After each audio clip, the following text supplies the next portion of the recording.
Buddy. Hey, this is John Arezzi. How you doing? My brain is in a fog, but I'm here live a few minutes late here at Pro Wrestling Spotlight. Then and now, we're starting this again. All kinds of stuff going on. I'm without producer Dominic. He's in New York. He's working. We are streaming this platform today on three different platforms on Pro Wrestling Spotlight. On Pro Wrestling Spotlight, Matt Memories page. Boy, I have to start again. Alex, I see you in there. I'm all confused today. I'm all flustered. I got guests coming in. I have videos going on. I got audio tapes ready. So it's a little hectic for me today. But anyway, welcome to the show. As I was talking about earlier, we're going to have a reunion between Pro Wrestling Spotlight listeners from back in the old days in 1989. We're going to be joined by Vinny from West Babylon and his wife Andrea, Rock from Lindenhurst, and we're also going to be joined hopefully by TJ from Deer Park coming up shortly. We also have a very special tribute later in the program for somebody that was a dear friend of mine. And a dear friend of so many, and he was the guy that actually introduced Captain Lou Albano to Cyndi Lauper back in 1983 on an airplane. Mickey B from Mickey B's Jukebox Review, a DJ, a promoter, an artist in his own right, and Mickey passed away this week. And towards the end of the show, we're going to play a little tribute. I found a tape of when Captain Lou Albano was out on Long Island, and he came to the WNYG studios in 1992 and went to Mickey's show. So we have several things lined up for you today. But first and foremost, as we do each and every week, let's bring on Alex Robertson from up in Montreal, Canada, to talk about the news of the week. Alex, how you doing? I'm good. How are you, John? As you can tell, I'm a little flustered today. I got a lot going on in the home studio. Yeah, it's your first iPads here. There's audio tapes there. Oh, I got guests coming on. I have all kinds of things. So it's almost like I'm a one-man band, so to speak. But happy to be back for another week, and I'm happy to have you back here for another week with us, courtesy of SlamWrestling.net, with all the latest news of in the world of pro wrestling. So what's going on? Yeah. So if we start with Monday Night Raw. So Monday Night Raw was supposed to be slightly different. It was labeled as an in-your-face kind of Raw, which to me, I mean, it kind of fell flat. It wasn't really an in-your-face type of show that I was expecting. They had, the titles on the line, and some of them were good, but I think it's obvious that the standout one was Keith Lee and Drew McIntyre, which was the main event in the end. And those two will actually be facing each other at Clash of Champions next week. But they were in the ring together this week. It was a big brawl. And all of a sudden, of course, as every week it happens, Retribution interrupts the whole show. So then McIntyre and Lee teamed up to defeat Retribution. And that's really where the show ended. So that was really how I kind of felt about it. Nothing too spectacular, but it was announced this week that Jeff Hardy did sign another contract with WWE. So that's pretty exciting. Yes. Yeah, he's back. Yeah. And for more. And I heard that there was a rumor that his entrance music may be changed. So I don't know if that means, if that will happen, maybe there's going to be another kind of character development there. Who knows? We'll see how things move forward, especially because he'll be in a triple threat match at Clash of Champions with Sami Zayn and AJ Styles as well for the Intercontinental Championship. So we'll see. And also in the WWE, there's a few rumors this week that Melina was signing with the WWE once again, and that Ricochet, on the other hand, was leaving the WWE, and both took to social media to kind of come back at that and say that, Melina's not coming back to the WWE, and Ricochet has no intentions of leaving. There was never really any sign of that happening anyway. So those are two kind of weird things that happened. And then something kind of cool that happened was for anybody who's watching who is a fan of The Mandalorian on Disney Plus. Sasha Banks makes an appearance in it. And it was kind of surprising because they released their trailer this week, and all of a sudden she pops up out of out of nowhere in this sort of cloak. So we're not really sure what her role is going to be in the series, but it's kind of cool that she took time away from the ring to go and do something like that. I mean, it's something different, and it kind of just expands her character and her outside of the ring abilities, if you will. So good for her. Yes, very good for her. I got distracted for a second. TJ from Deer Park, who's on the stream right now. TJ, the link has been resent to you, so click on it and join. Sorry about that, Alex. No problem. No worries. And then if we move to AEW this week, I mean, what a big show. I mean, we had a parking lot match, and it was filled with, people getting thrown through cars. It was crazy. It was more of like the hardcore wrestling that you don't really see on mainstream TV. So it was a match against Santana and Ortiz and the best friends, Chuck and Trent. And it was especially Trent. I mean, he got thrown through a windshield. He got tombstoned on top of a car. I mean, it was crazy. And then, of course, the third kind of member of their group, Orange Cassidy, comes out of nowhere in the backseat of a car in a trunk and kind of saves the whole deal. And then eventually the best friends win the match, and they drive off in Trent's mom's minivan, which is great. And then she turns around and gives the middle finger to the whole crowd. So it was quite a way to end off the show. That itself, I think, was what everybody was waiting for. But me personally, being the female pro wrestling fan that I am, I was really excited to see the Ivelisse and Thunder Rosa match, which it was very good. The two of them are super talented. I think that's obvious. And it was kind of strange because as I was watching it, you could see that there was something happening there. And as it turns out, I mean, social media is what it is, but a lot of people were saying that Ivelisse and Thunder Rosa were actually throwing blows at each other. It wasn't necessarily, we're going to sell for you, I'm going to sell for you. There were blows going. It was a bit of a shoot. They were very stiff. Yeah. So I don't know if there's some animosity there between the two of them, but nonetheless, great match. And it was already announced that next week Thunder Rosa will team up with Hikaru Shida, who is the AEW Women's Champion, and will go against Ivelisse and Diamante. So that should be one to look forward to as well. Yes. Well, I mean, lots going on in those two organizations as they battle back and forth, NXT and AEW, and of course Monday Night Raw, which is I did see Mickie James is back, right? She's looking good. She's looking. Do you think that they're going to give her the strap by any chance, or she's just kind of done? I mean, it was a weird match to begin with that they announced, because it's kind of like she came back and everybody knows who she was, but she was automatically thrown into the title picture for the Raw Women's Championship. And this week she went against, she fought for it and unfortunately lost. Yeah. So Asuka retained, but then we saw Zelina Vega come out, and now she is saying that she wants to challenge for the title, which it can seem surprising to some people, but I mean, she has a very intense indie pro wrestling background. So it's not like she's been a valet forever. She knows how to wrestle. She knows what she's doing. So I don't know, could this be the switch from her going from valet to actual in-ring competitor, similar to what Lana did? We'll see. Maybe. Yeah, lots going on. Anything else happening outside of those organizations? Any other news?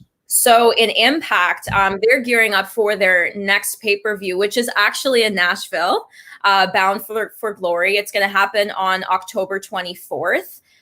So we're not really sure exactly what's going to come about that for now, because it's still a little too far out.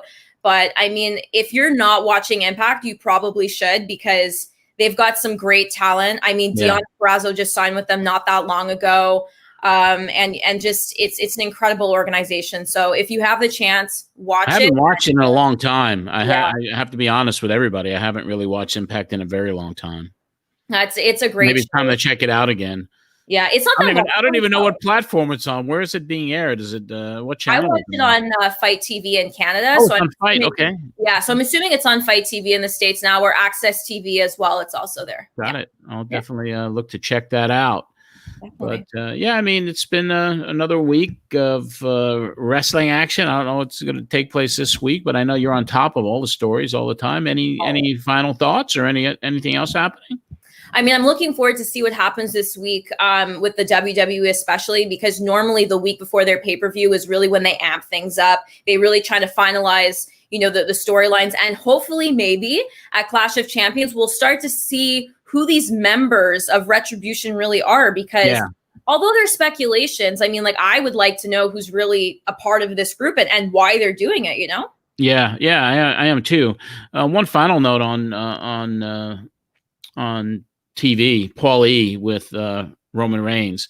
I really think that they positioned that very well with the story, with the background of Roman and his legacy and the family, and then with the Uso and Roman in the tag team match, and that captured my interest, because there's going to be a beatdown when they're in the ring with each other, and that's going to lead to who knows what. I mean, because of him turning on this family member, it's supposed to be probably a match where they would hope to wrestle clean in a way against each other, but it ain't going to happen. I think Roman's going to just turn ultra heel.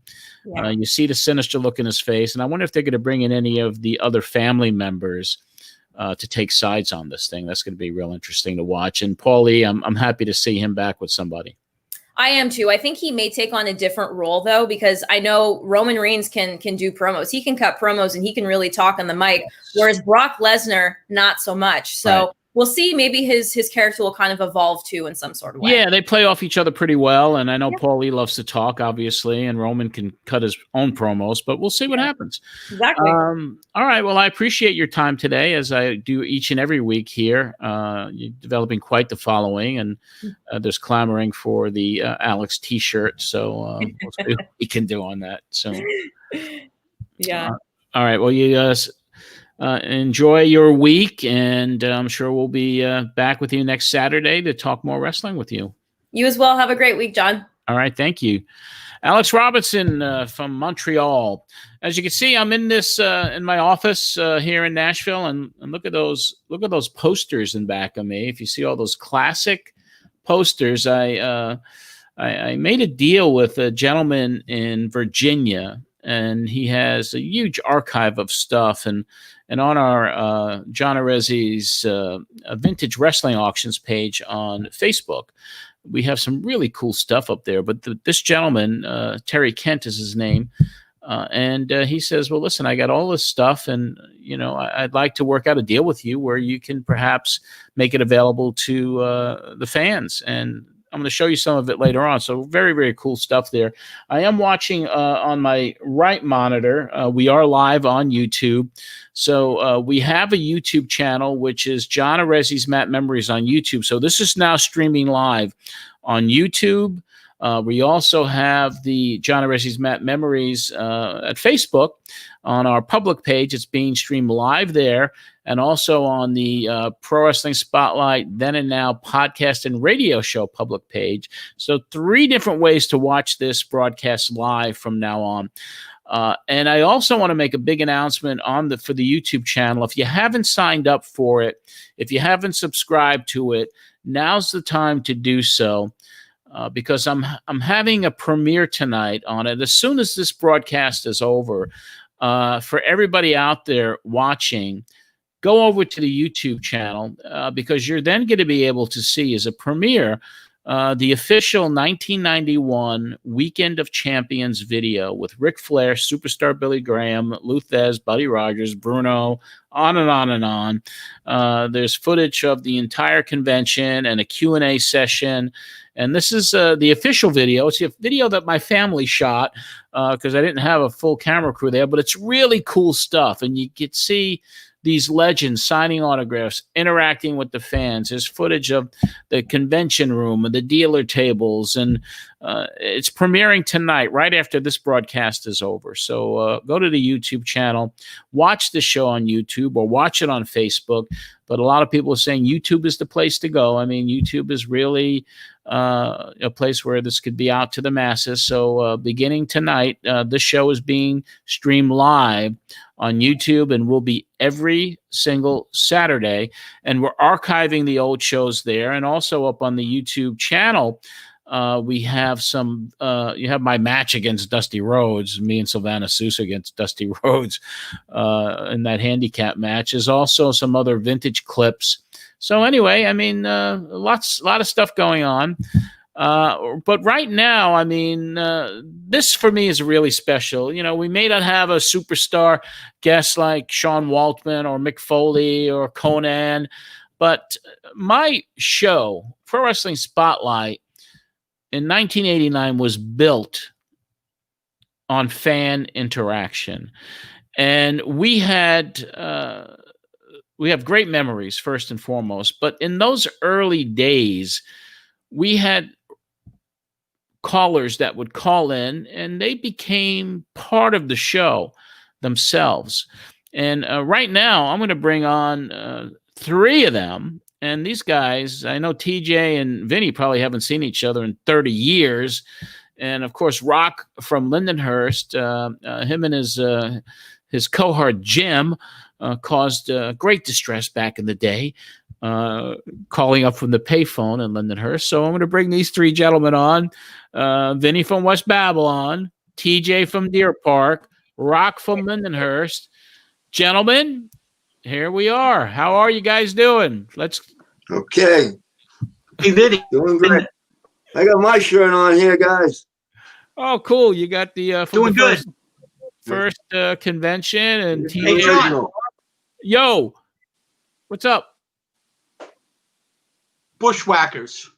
Bushwhacker. That's a good one too. Yeah, I like that too. There you go. And Rock, is that Rock? Where are you, man? Are you that? I know John has I'm podcasting from my office, my toy collection room, and where I podcast my toy podcast. It might look like Toys R Us behind me, but that's very cool. Those wrestling figures back there, all kinds of stuff. Yeah, there's actually some vintage autographed Hasbro figures. You know, Jake the Snake, Ted DiBiase, quite a few others. So you deal in this type of merchandise? Yeah, I mean I dabble in it. I buy and sell collections, then kind of help feed my addiction. Oh, I like your T-shirt, by the way, too. Thank you. It fits great. I love wearing it. Nice. How's the quality of that shirt? Is it good? Yeah, and it was pretty good shipping. What's up, TJ? Go ahead. You want to say something to Rock there or what? Because TJ, you're frozen. Yeah, TJ, you're frozen. What happened? TJ's never been frozen as long as Put another quarter in the payphone. That's pretty funny. TJ, are you on an iPad or something like that? Rock, look in the background on that air conditioner. I have a blue Tista. Oh yeah, a blue Tista. Well, my video might be frozen, but can you hear me? I can hear you. Yeah. He's got the Power Twins Wi-Fi network. Yeah.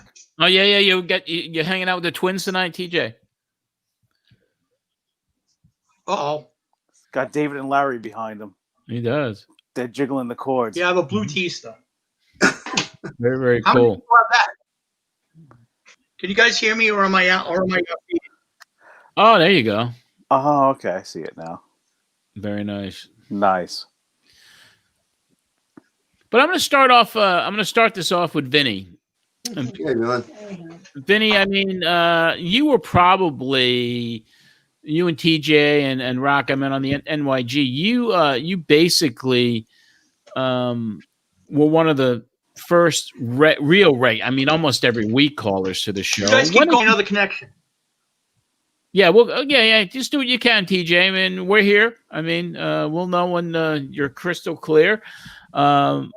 Vinny, when did you discover the show? How did you discover the show? And you called in really from the very, very beginning. How did I discover the show? You know, John, you don't remember. It's hard to remember. I just don't know. Maybe I was told by somebody, but it couldn't have been Ski because I didn't meet Ski till after the show started. So I don't really know how I found out about it. Yeah.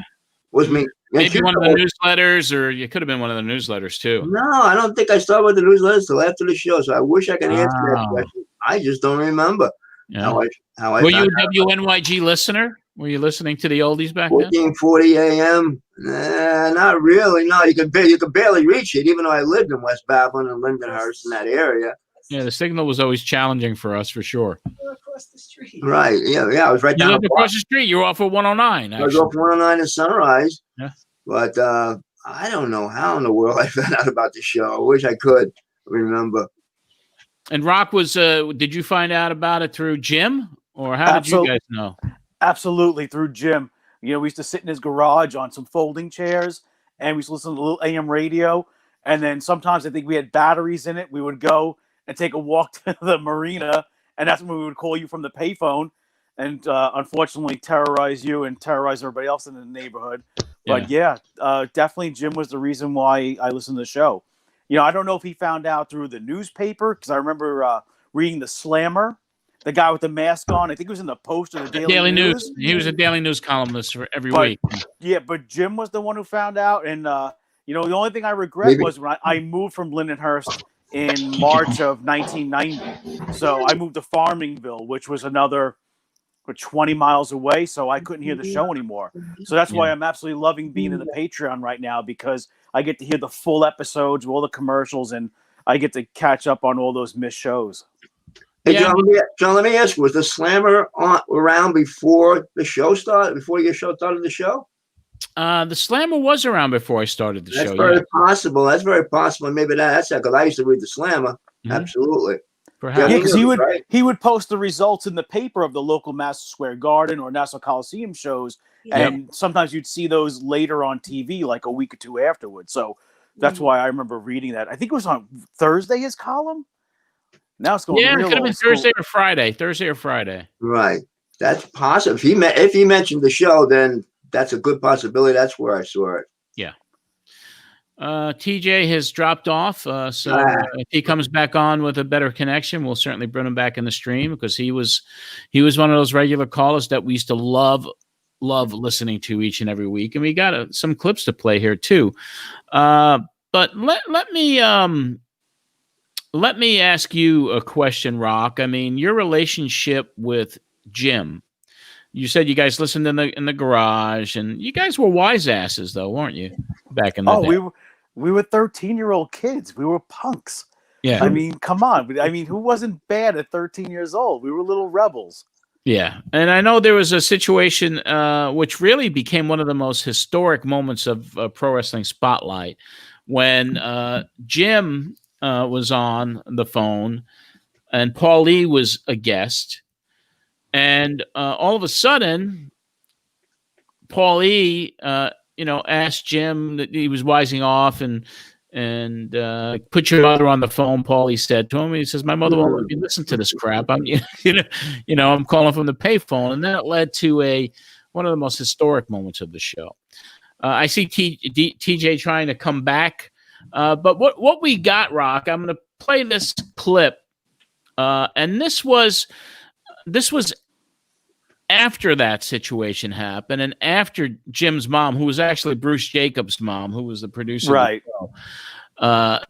And then you guys called in together when Paul Lee was in the studio. Well, Paul Lee was on the phone; he was taking calls because it was something about the way he signed a photograph. Oh, yeah, this is the one I was looking for. Well, let's give this a listen. So I'm going to pull this up now. It's from the show that was from November the 19th. So let's find it. Here it is. And what I'm going to do is I'm going to share the screen, and it always takes me a few minutes to set these things up just to do it right. November 19th. Share the audio. Share it, and let's give it a listen and see what happens here. Another phone call for Dave, this being a show regular, Vinny in West Babylon. Let's hear this phone. Oh, this is the wrong one. Yeah, okay, John. Vinny, we're gonna go to you then. Sorry about that. All I'll right. get my chance. Mhm. I was watching the Madison Square Garden telecast of the card the other night. And I don't understand. Can McMahon get somebody better than Hillbilly Jim to do the color commentary? This guy Vinny has some good questions back in the day. I don't know why it's so. You know, the thing is they've always had a weak announcing team on these cable. Madison This is Square Vinny Garden talking to Dave Meltzer, used to televise 1989, October 8th. That Roger Goldberg was a strong announcer. I think that they don't put a lot of emphasis in that position for cable, and I don't know why. You know, I mean, they've got talented announcers there. I certainly think they could find a wrestler who would be a better commentator than Hillbilly Jim. Yeah, I can't see what Hillbilly Jim has. You know, what gives him the position? I can't understand it really. I guess they have to do something with him because they sure don't want to put him in the ring. Well, apparently not. Yeah, maybe Granny paid off Vince or something to have this. Danny Davis, what happened with him? And why is he so much now? They don't even mention his name when he's a referee now. Well, I guess what happened is Danny Davis, of course, they used as a wrestler for a while, and he was a terrible wrestler. And I think that they figured they had to get rid of him as a wrestler, but they wanted to keep him with a job, and he wanted to keep a job. And the heel referee thing, they'd already done everything they needed to do with it, and there was nothing left to do with it. So I guess they rehired him as a referee, and then wanted to make him anonymous, just like, you know, they've got Earl Hebner as a referee, and, you know, all these other people who were used in gimmicks and used as heels and all this, and now they're just regular referees again. Right. Is it true? I heard on the other wrestling show a few weeks ago that the WWF Mancuso. make up to $100,000 a year. Is that true, dude? I doubt it. I couldn't believe I heard that. I think you know, I don't know any of the WWF referees personally, but that sounds awfully high to me. Referees usually are not that well paid in wrestling. Right. You know, that sounds. I would find that hard to believe. Okay, that's actually what they did say, and yeah. And one other thing, Dave, did you hear anything about Missy Hyatt being pregnant? I don't know.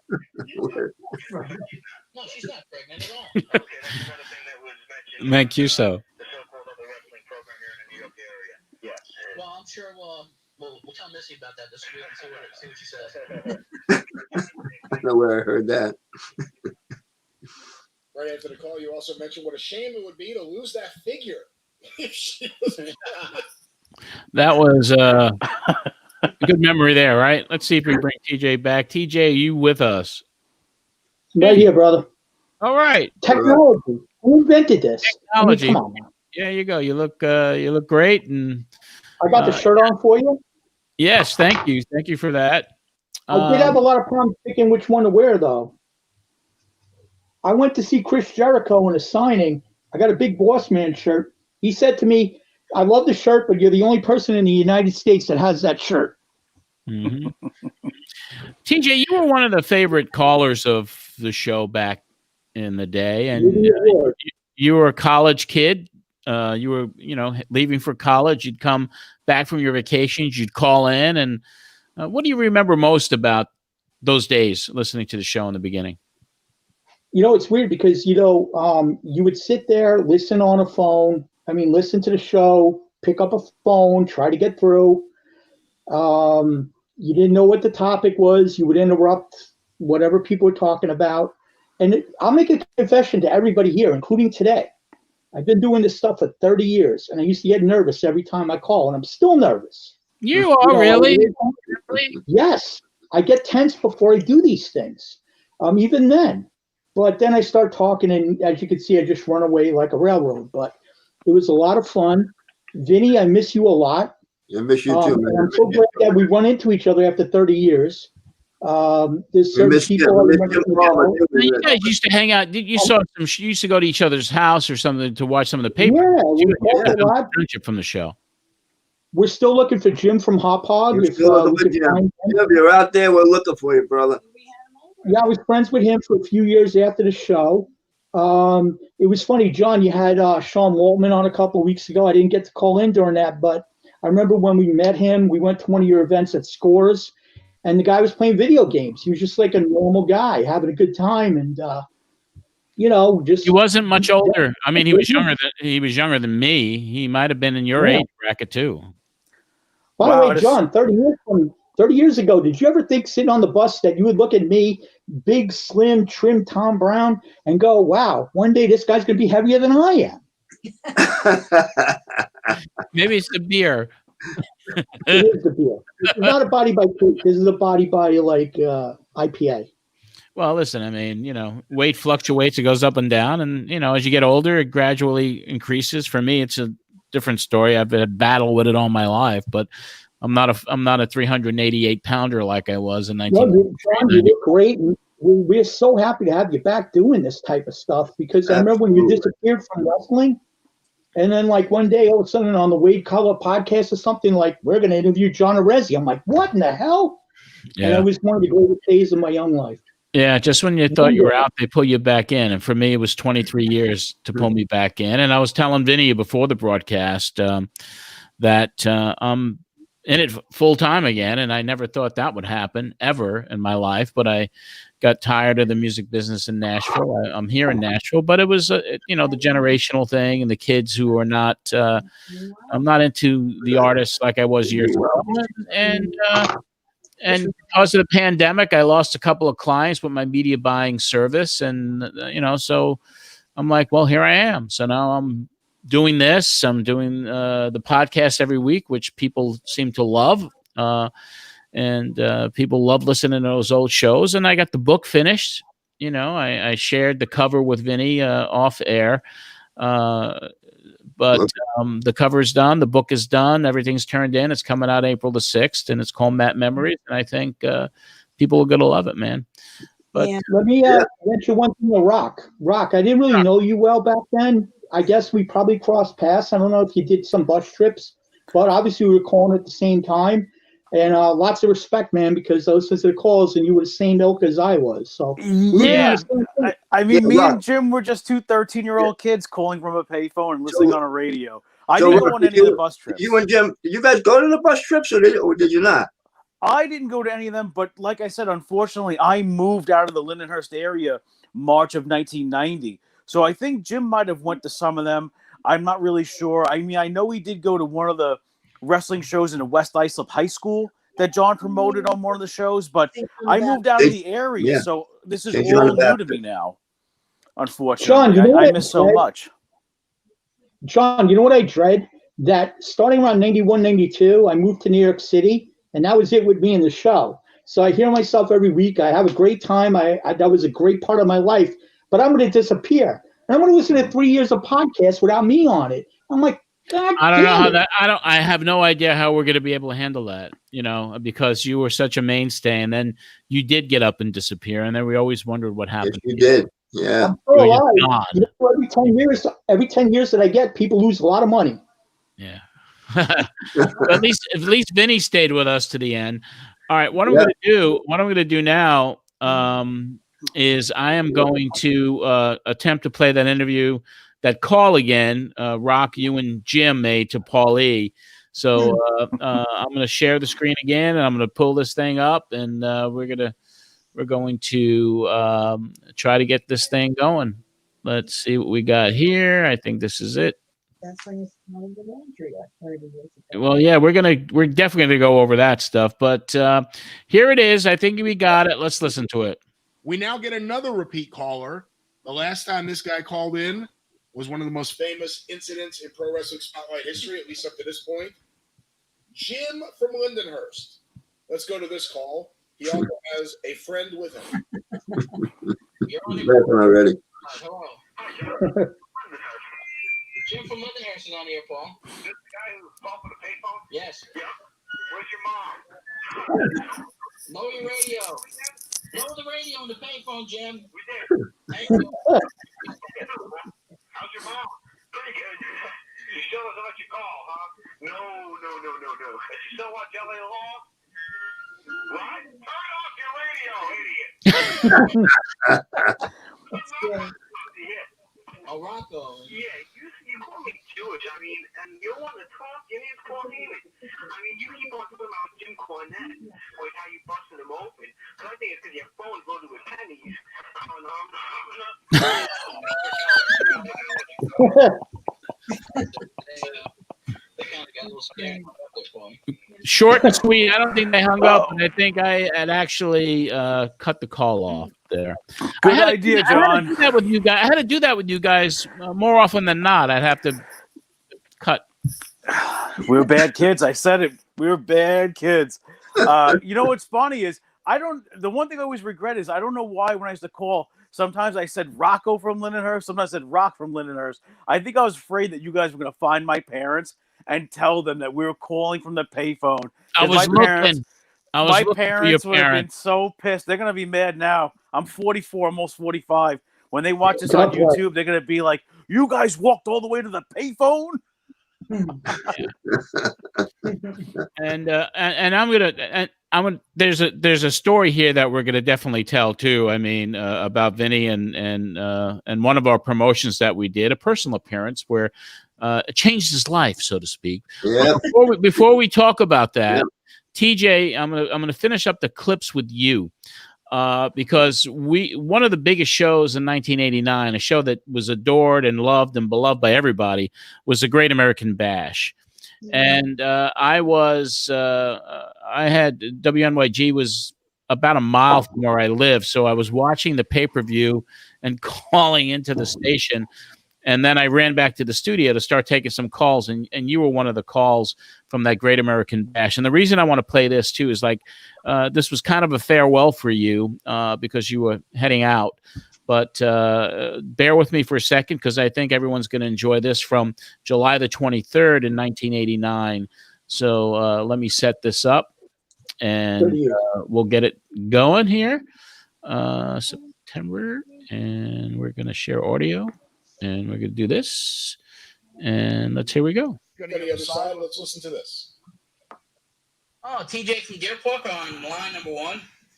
TJ, you're on the air. Line number 1, just like it should be, John. That's right. How are you guys doing today? John, where are you there? You're at the studio? Yes, I am. Oh, you drove back to Baltimore real quick, John. I was beamed here, actually.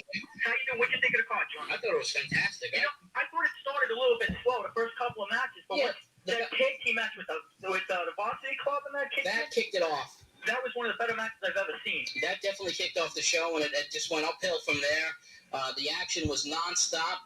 Some of the most tremendous wrestling action I've ever seen. That last match, were you kind of surprised when Muta jumped into the ring? Yes, I was very surprised. That was totally unexpected. I could not believe that Muta ran into the ring, and then when Sting made the save, basically you see an alliance that is just formed now. And there's the WFAN radio show, I have to say this right now, has been saying for the last several weeks that Sting was leaving the NWA on July 15th. I don't think that's happening at all. I've been trying to get into that show to talk to him about it the last 3 weeks to set him straight, so to speak, because I know Sting is going to be around the NWA for a while. I know that for a fact. I would have expected Steamboat to come running into the ring, actually. That's what I thought. And one thing that surprised me, what happened, I thought that Eddie Gilbert was going to be going bad today. Well, maybe something will happen during this tournament. He's wrestling Tommy Rich next week. He is. Well, I'm sure in the next week or so, just the attitude that I've noticed from Eddie Gilbert over the last several weeks, something's strange with him. Yeah, to bring up personal matters on the phone, but then again, it's my time, so I can do that. I'm not going to be around for the next pay-per-view show when you go on the bus because I'm going up to school. Oh, really? And where do you go to school? It's almost enough for me to quit from school. I'm going to go upstate to Newport. So what we'll do is, how about if we mail you a copy of the show? Call us anyhow from Newport. We'll put you on the air. 2.5 hours away. And we'll get you some tapes up there. I really appreciate that. I'm going to have people send me the tapes. The one thing. Hey, listen, before you go, though, we're going to start having when do you leave? I'm going to be leaving on the 23rd of August. Oh, okay. Because we may have our first big powwow. We're going to have a monthly powwow with all our listeners at a sports bar in Colmac called The Dugout. And the listeners in the announcement as far as when that's going to take. We'll probably be on Saturday afternoons and shoot the breeze about pro wrestling for That'd be great. And remember, people when I'm up, don't turn around because I might be back. All right. I might be there. Remember, John, take care of yourself. Broadway, you take care of yourself. Thanks, Steve. And like I said, as Ric Flair would say, woo! Take care. TJ, if I don't see you, good luck in school. Bring up good grades. Exactly. That was fun. I mean, that's what you brought. You brought a lot of energy to the phone calls in so many different respects. And so, that's why it's so cool to reconnect with you after all these years, my friend. It's funny.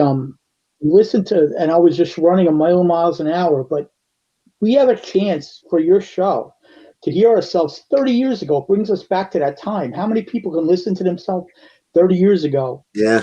It's a And, time capsule, my friend. It's a time capsule. That's the way I know, look I at it. talk to my wife in another room. It's the same way I talk now. You can see it now. You're like, oh my God, this guy didn't change. I do my own baseball podcast. I'm the same way. I listen to it. I put them side by side. 30 years later, I'm the same guy. Right. It's a time capsule. And It is. That's it's why I'm funny, man. glad I saved all these tapes, and I'm glad the great Brian Last and I had this conversation a few years ago, and he gave me the opportunity to come back and to relive and unearth all of these shows, and it's led to so much more from me too. So it's been Couple so of quick regrets. crazy. I miss not What's that? calling from college. I miss Yeah. not calling from college, which would have been funny because I would have been drinking. And I remember one episode when I was back, you go, hey, what are you doing next week? Why didn't you come by the studio? I'm like, yeah, I'll do that. And I didn't. But who knows? I'm going to take Well, your job. John.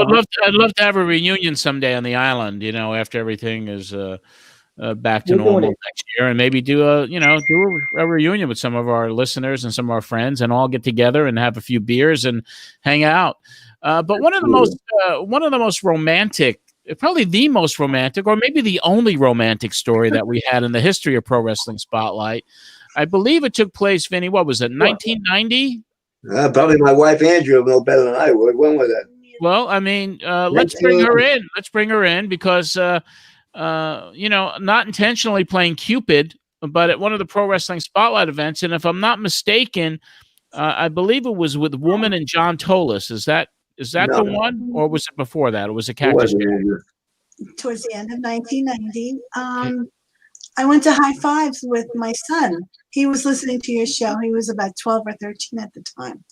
And he wanted to go to High Fives to meet Cactus Jack, who was making an appearance there.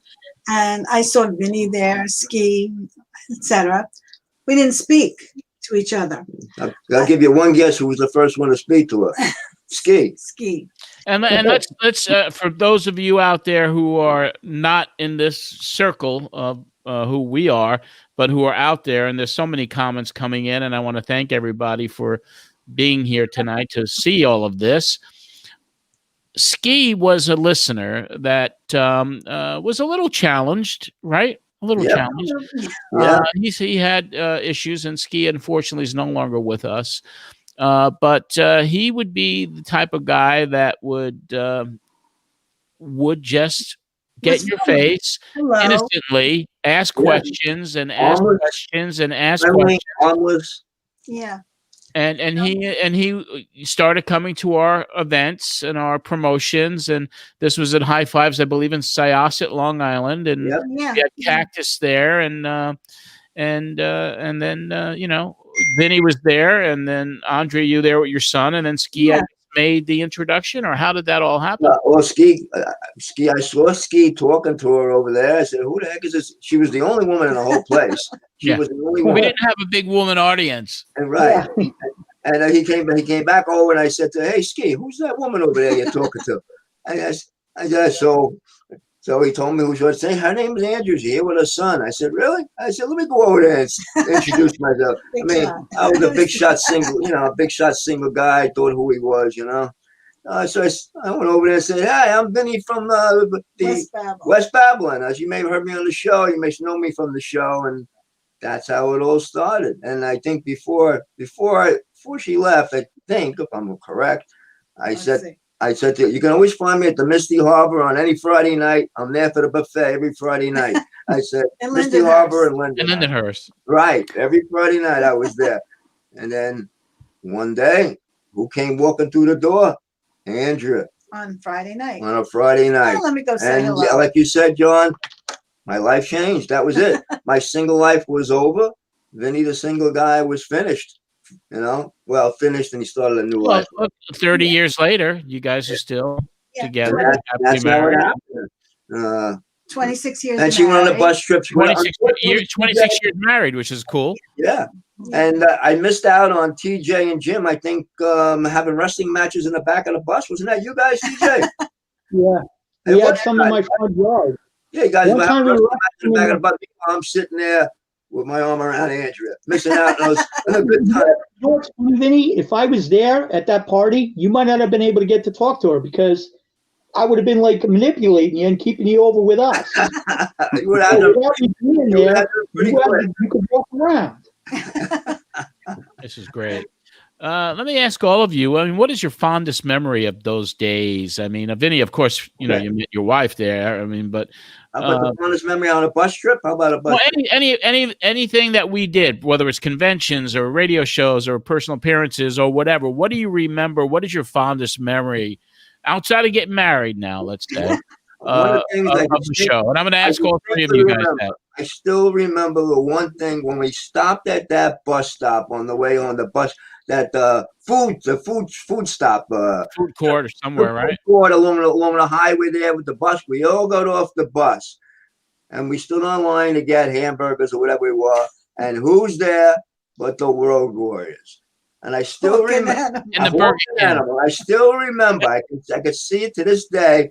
Animal putting his arm onto the table. Hey, can I get some service down here or what? And the place went quiet.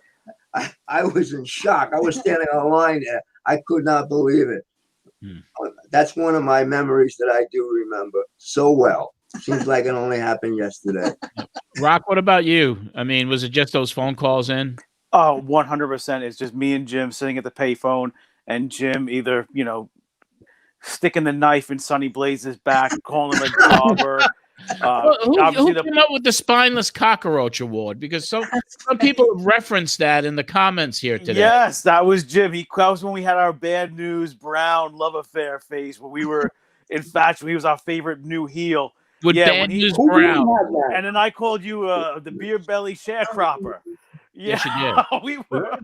Yeah, for me, my memories opposite. They're definitely all with the phone calls between Cactus Jack, Paul Heyman, and then just obviously just trying to get under Sonny Blaze's skin as much as possible. Yeah, you guys did that. I mean, there was a time, and I don't have that call queued up. I wish I did.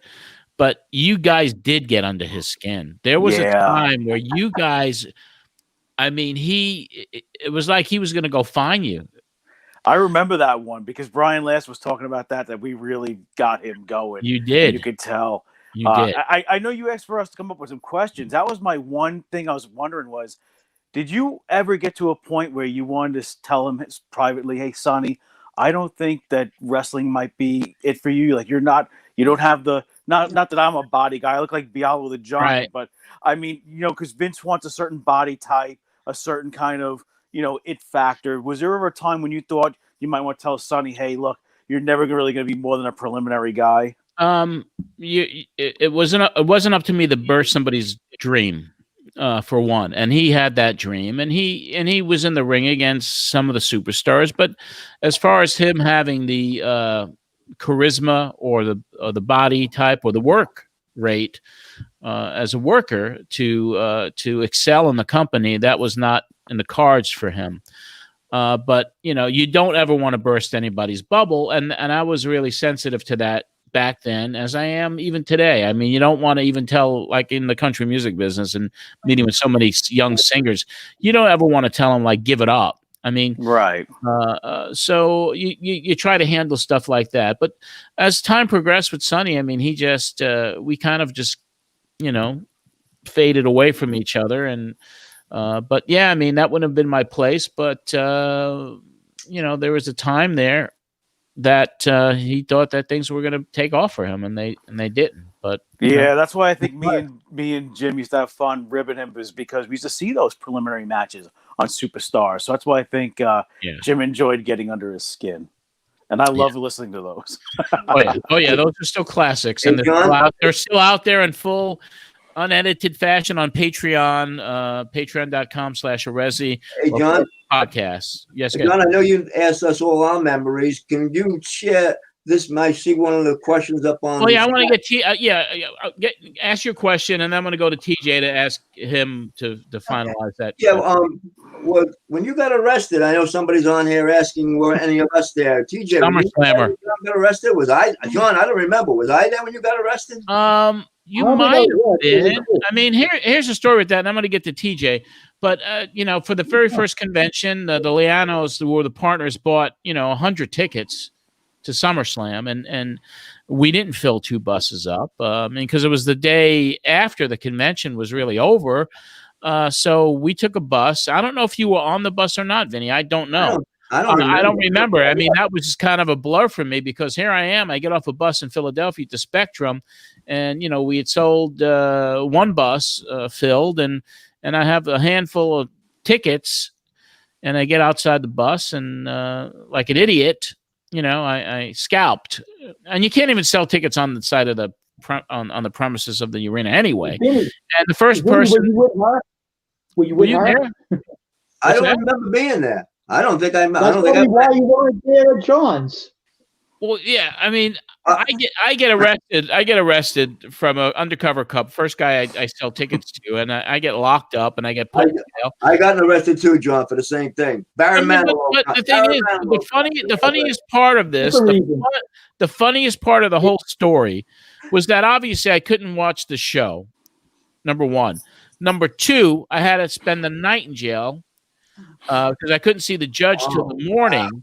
So Fred the Elephant Boy from the Howard Stern show took the bus to the police station to try to get me out of jail with a bus full of people, and they couldn't get me out of jail. But I'm like, imagine Fred the Elephant Boy showing up at the sergeant's desk saying, my friend isn't here, and it was almost like like One Flew Over the Cuckoo's Nest. That was yeah, when they hijacked the bus. Well, especially the way Fred talks, because listen, I didn't need to get the and he was there with his brother, who was similar. Bill. Yeah.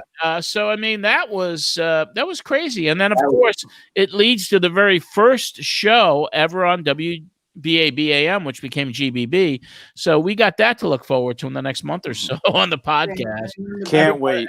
And I'm calling it Summer Slammer from now on, because that was my Summer Slammer moment. But TJ, question to you: fondest memories? What do you remember most from way back then? Was it your phone calls or anything else that had to do with anything that we did with Pro Wrestling Spotlight? 2 things. One, real quick. Vinny was talking about the bus and meeting the Road Warriors. My vivid memory of the bus is watching Norman the Lunatic pumping gas on the side of the turnpike. Yes, that's right, TJ. Yeah, that's right. That was as the Fred and John. This episode will come back. Imagine this. Imagine being a kid and you say to yourself, I'm going to host a party.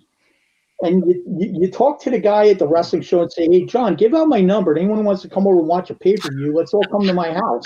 I did it. Yeah, I did it. And John was there, and he showed his video of him wrestling.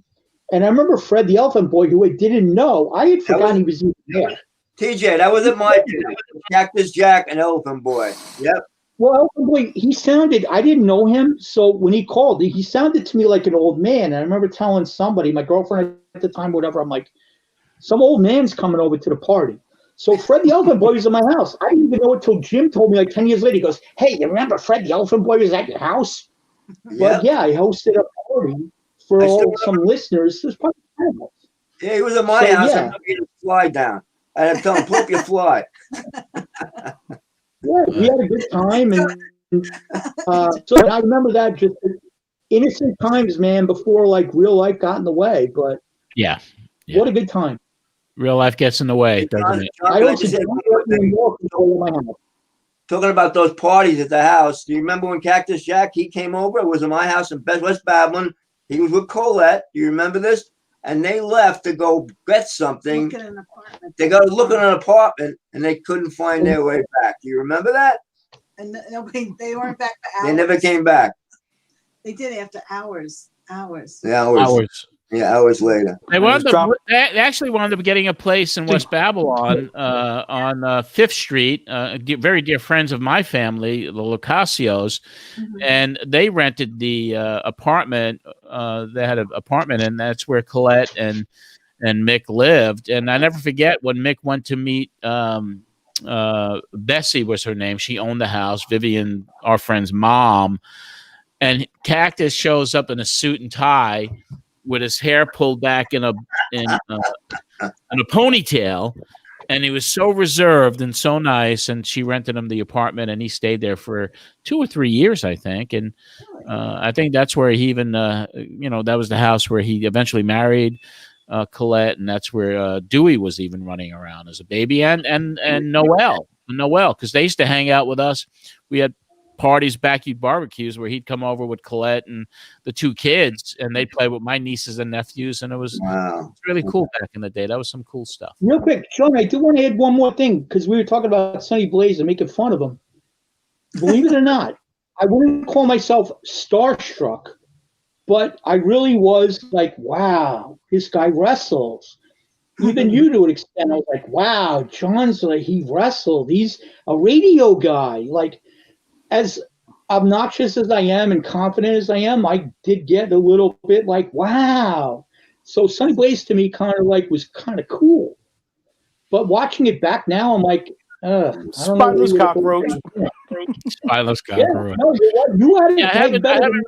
haven't reached out to Sonny. I know he's in Florida somewhere, and I believe the last I heard he has a vape store there. But I haven't reached out to him, and a lot of people say you should, a lot of people say you shouldn't, but I don't know. If it's meant to be, it's meant to be, and I certainly don't. I would never turn him down if he ever wanted to come on the show. John, I still remember driving down. I drove down Montauk Highway in Lindenhurst, John. I was driving down Montauk Highway in Lindenhurst, border of Copac and Lindenhurst. I'll never forget this, speaking about Sonny Blaze here. And all of a sudden, I see standing outside smoking a cigarette in one of these long white deli butcher's coat. Butcher's coat, yeah. Sonny Blaze. That's right, because he partnered with either his girlfriend Cindy, a couple people, and they had a deli for a while. Yeah. So that's why he was there. That's why he was there. But what a nice guy. I mean, what a freaking nice guy. Whenever I talk to him, really nice guy. Oh, yeah. Yeah. Rock, not a wrestler. Yeah. I mean, he tried to live the dream, and I applaud him for attempting it. I mean, I wish I could say I tried to get my dream job, but hey, he went for it. He tried. That's He was on TV. He's got some great memories. Right. He wrestled some Hall of Fame talent, so at least he has that. Yeah. Yeah, I mean, you do it, and you'll have those memories for the rest of your life. And like, I had that shitty 2 matches, but it's something I remember. I have it on videotape, and I'm like, I was an asshole for even attempting it. But I did it. I went in there and I survived it. You knew nothing about wrestling. I think Bruce Mitchell just coined it the most outrageous fan stunt in the history of wrestling. Do you think that Dusty knew that you weren't a professional worker in that middle of that match? Because I think when the match started, it was obvious, and even because Vince I watched that McMahon for the first time, and I was really blown away by that elbow he hit you with, because it looked like it was very stiff. So that's why I was wondering if he, well, because he whispered in my ear, "I got to teach you a lesson," Oh. And that's kind of what happened.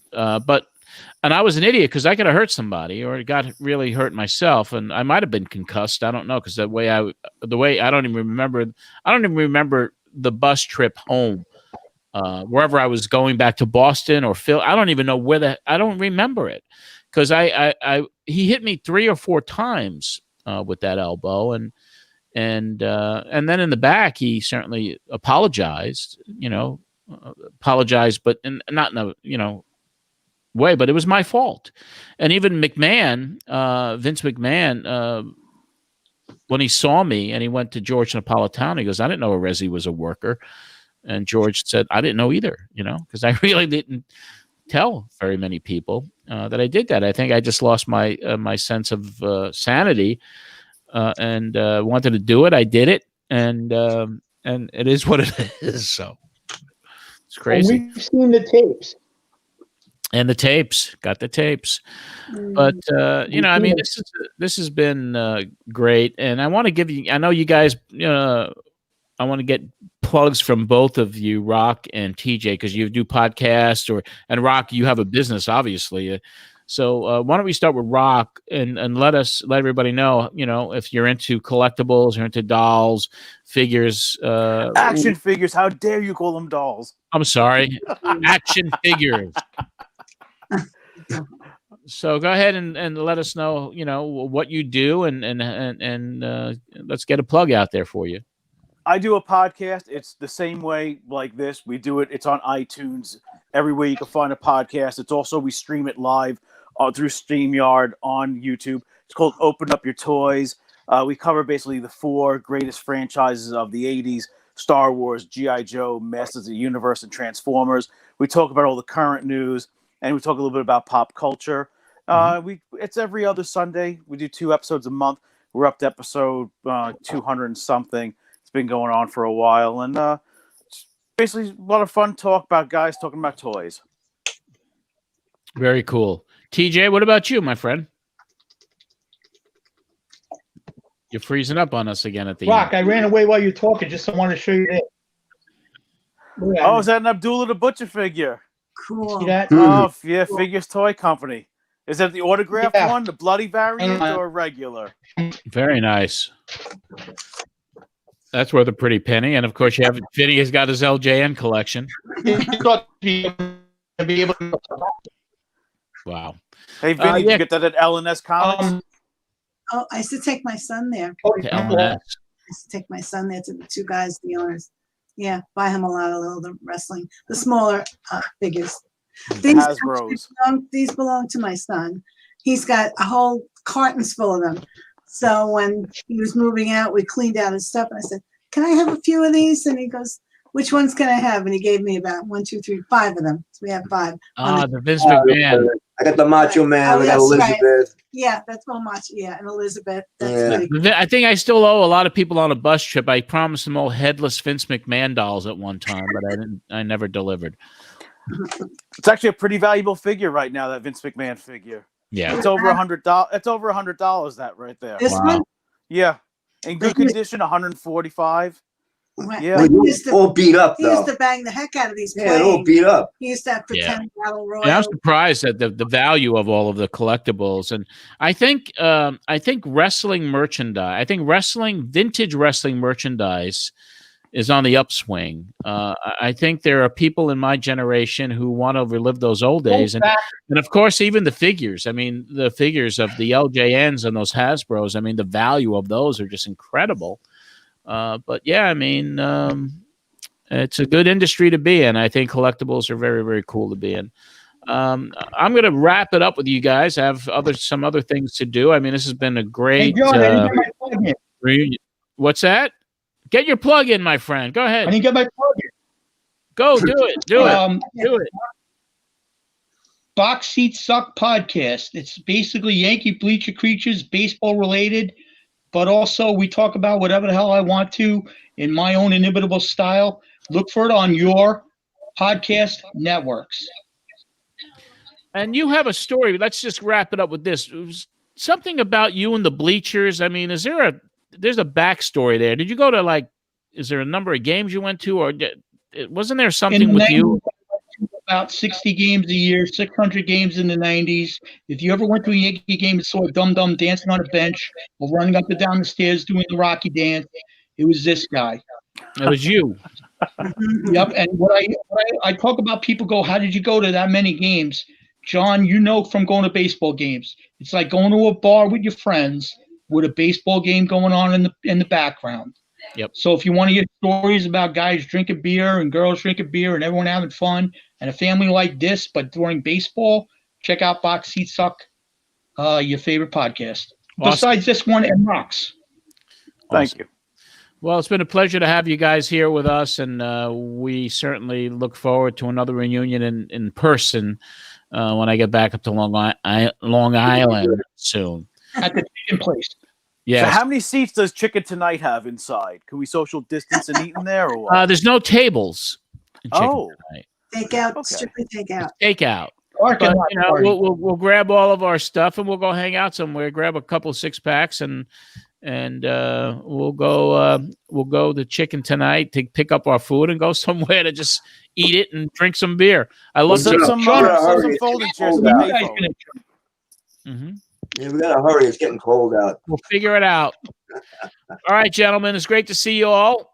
Thank you for having me. It's We'll been a talk to pleasure. you all real soon. Vinny, TJ, Rock from Lindenhurst. Wow. I mean, it's very cool to reminisce. And this is the first time we did something like that here at the show. And it was very, very, very cool. We are at 6:06. We're running a little late today. So if you want to hang out a little bit longer, we will, we'll be here. I have a few more things to go over, and I want to thank everybody as I'm watching the YouTube now. So people are watching it on there as well as on the Facebook. So thank you very much. I do want to go over what we're doing. I mean, something special really happened. I met a gentleman on Facebook, Terry Kent, and Terry was the proud owner of a huge collection of original posters. As you see in back of me, these posters are all originals. He has some classic wrestling reviews. So right now on our Facebook auction page, I mean, check this bad boy out. This thing is up there right now from the ICW, Randy Macho Man Savage, before he was blacklisted, around the time he was blacklisted. So this is in the 80s, pre-WWF. And that could be yours on our auction site, John Arezzi's Vintage Wrestling Auctions on Facebook. And check this bad boy out. Iron Sheik versus the Junkyard Dog, autographed by both of them. So that's another cool one. This is a gem here. Autographed by Sting, Moondog Rex, Terry Taylor, Brad Armstrong, Mike Rotunda, Ron Simmons, Butch Reed, Tom Zink, Tim Horner, Teddy Long, Bill Irwin, and we have several of these. The first one is up on the auction site now, so you can go there and pick them up, as well as some other cool ones. We got Smoky Mountain Wrestling posters, but he's got also, Terry had this collection of just classic wrestling reviews from 1961. We have the first issue back here that we'll be putting up there soon. So those posts can be yours. I mean, and they're going for really, really cool prices. I think there's a couple that are being in bidding wars, but each and every week for the next several weeks, we're going to be putting up these posters. And I, of course, sell my archives each and every week now on the auction site. Like this week, we have this magazine from 1952. And what really struck me about this magazine was when I was thumbing through it again, there is an article here. Check this out. Flashing Freddie Blassie, the Blassie brothers. And this is in this magazine that's up for grabs right now, December 1952. And if you guys were fans of wrestling magazines back in the 60s, and if you remember when Wrestling Illustrated got a little salacious and with some of these crazy stories, The Night I Almost Lost My Eye by Eddie Graham, those are up there as well. Primo Canera magazines. I mean, so we're putting up about 30 items every week at the Pro Wrestling auction at John Arezzi's Vintage Pro Wrestling Auctions on Facebook. Other things going on. We have an announcement to make today about the Wrestling Fans Fantasy Weekend, the very first convention. And as you know, we have a line of T-shirts that are available at tinyurl.com/PWS store. And we have a new one we're announcing tonight, and that is the first ever Weekend of Champions convention T-shirt from August 25th and 26th, 1990. That was the weekend I was in the Summer Slammer. So our partners at our T-shirt merchandise company, Christian Theodore, have put this beautiful shirt together. It's not only available in black. Look at that turquoise one. And there's one in green and red, almost like for Christmas. So we are developing shirts for all the conventions that we did. And it's kind of cool. Right now we have the T-shirts are up there. We also have our line of caps that are available now as well. So, you support us, you support the broadcast, you support, basically we have merchandise available for you now, and that's hopefully by Christmas we'll have a lot more stuff there as well. And other than that, I mean, I just want to quickly plug our Patreon at patreon.com/Arezzi for full episodes of Pro Wrestling Spotlight. And you know all the platforms. You're listening to this, you're watching this, so you know how how to find me. And finally, I'm going to wrap up the show today. If you have a couple minutes to endure this classic moment that I'm going to play for you, and we lost somebody very special to me this week, and his name was Mickey B. Mickey Borak was his real name, but Mickey B was somebody that there he is in the middle. He was somebody that really helped Pro Wrestling Spotlight. When we were on WEVD, post Vince Russo, he came aboard with a good friend of his. Mickey, before he was a DJ, was a contractor. He had a big painting company in Queens, New York, where he grew up. And he had contracts with some of the biggest buildings in New York City. And Mickey had a lot of connections in that world. And when I was struggling to keep the radio show on the air, post Vince Russo, he came to me with a sponsor, a guy that ran a huge painting store in Brooklyn. And that gentleman sponsored our show for about 8 months. And we did a couple of personal appearances there. But if it wasn't for Mickey, that show wouldn't have continued as long as it did. So Mickey B was just a classic. He got started in radio because he loved the doo-wops, and he was an artist himself, and he was with a band in Paul Simon as a young man. And then he came into the studios of WNYG because he was helping promote an oldies band, and he met my sister who was working there, and my sister fell in love with him from day one. I mean, she thought he was an encyclopedia of rock and roll, that his knowledge was immense when it came to the music business, and she said to him, "You should have your own radio show." And so Mickey B's Jukebox Review was started at WNYG, and my sister and my family remained friends for him. My sister is devastated right now because Mickey took ill and he passed away this past week. But one of the other things that Mickey did, which you never know whose lives you're going to touch. He was on an airplane because he used to go down to Puerto Rico all the time for vacations, and he did some hosting of some things. And in 1983, he was on an airplane and he sat next to a girl who was in a band called Blue Angel, and her name was Cyndi Lauper. And ironically, on this flight, lo and behold, who comes coming on the same plane was a guy named Captain Lou Albano, who was also in Puerto Rico at the time. And when Cyndi was talking to Mickey about how she was a singer, and all of a sudden he goes, "Hey, that's guy named Lou Albano, he's in wrestling. Maybe, he could do something for you." So he brought Lou over and made that introduction.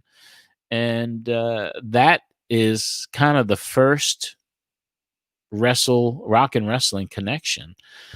So anyway, back in 1992, we're on Pro Wrestling Spotlight, and Mickey, I was back doing a show called This Week in Pro Wrestling on WNYG, and I had booked Captain Lou Albano at a birthday party on Long Island at a bowling alley for one of our listeners. And when I told Mickey about that, and he was like, "Maybe you could bring Captain by the studio," and Lou graciously agreed. So I have a clip of Captain Lou Albano and then Mickey B at WNYG. This is not the show that Captain appeared on. He appeared on Mickey B's Jukebox Review that same day. But just to kind of reminisce and to pay tribute to Mickey B, I think you'll get a kick out of this. This is from the Pro Wrestling, not even the Pro Wrestling Spotlight. It was when I called the show on WNYG. It was called Pro Wrestling This Week, November the 21st, 1992. Check it out now.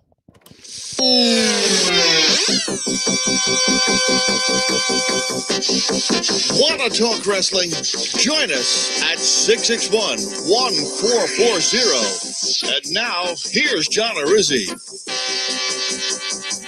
Okay, we're back with Pro Wrestling This Week, and it's an honor to bring on the telephone a guy that's only about 10 minutes from here. He's at a birthday party, one of our Pro Wrestling Spotlight listeners, very generous dad, Nick Cotter brings Captain Lou Albano to his son's birthday party. And Captain, are you there? Well, yes, I am, and we're having a great time here at the party. All the young guys and gals are bowling, and they can actually bowl better than I can. With my broken hand, I can hardly pick up the ball. Wow. But they're lovely lanes. It's a real good dad to turn around and throw a party like this for his son. Well, that's great. Well, listen, Lou, we'll be bringing you down here to the WNYG studios after the party. All right, John. And Mickey B and the Jukebox Review, the man who introduced you to Cyndi Lauper. Yes, on the plane coming back from San Juan or Puerto Rico. That was some years back. Well, that'd be a little bit of a reunion for you. But there's been a lot of talk in the wrestling world, Lou. We'll just keep you for a couple minutes here, and then you can get back to the party.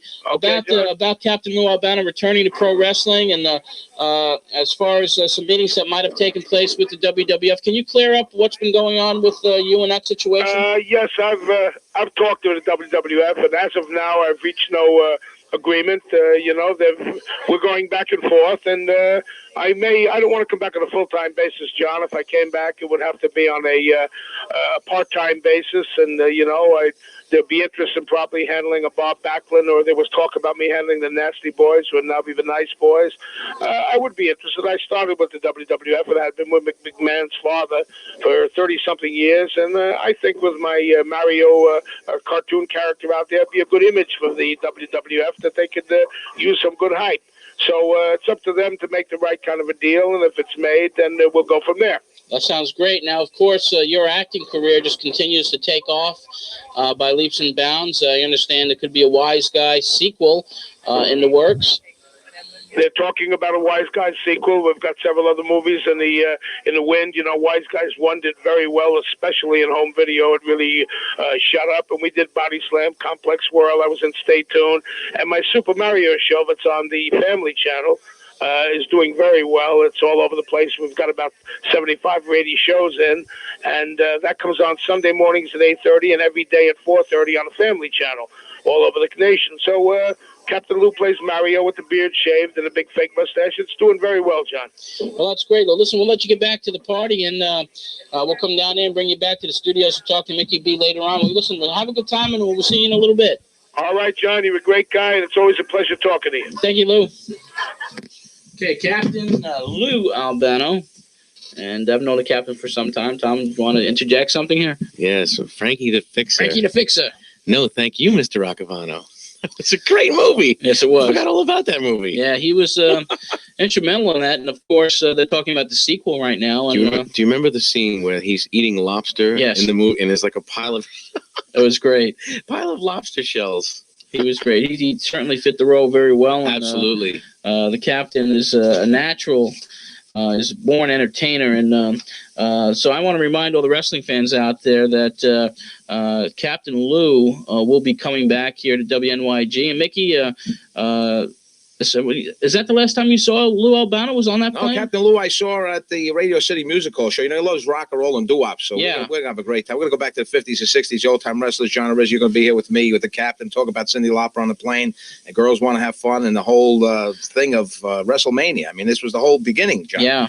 And I was part of that whole movement. It's going to be a lot of fun because rock and roll and wrestling usually went together most of the time. Music was around the same time with those great wrestlers. So we're going to have some fun this afternoon on the Jukebox Review as Captain Lou Albano comes by here with his head all cut open and everything. I remember bleeding. He was bleeding. He was on the plane. Blood was dripping on my pants. And I said, what happened to Lou? They banged his head into a rope, cut his head on a steel strap, and that was it. Lou took some tremendous bumps when he was Oh, managing. a lot of bumps. Yeah. I still think he's bleeding right there. I don't know. No, he We'll kinda find healed out up. today. Yes, we will.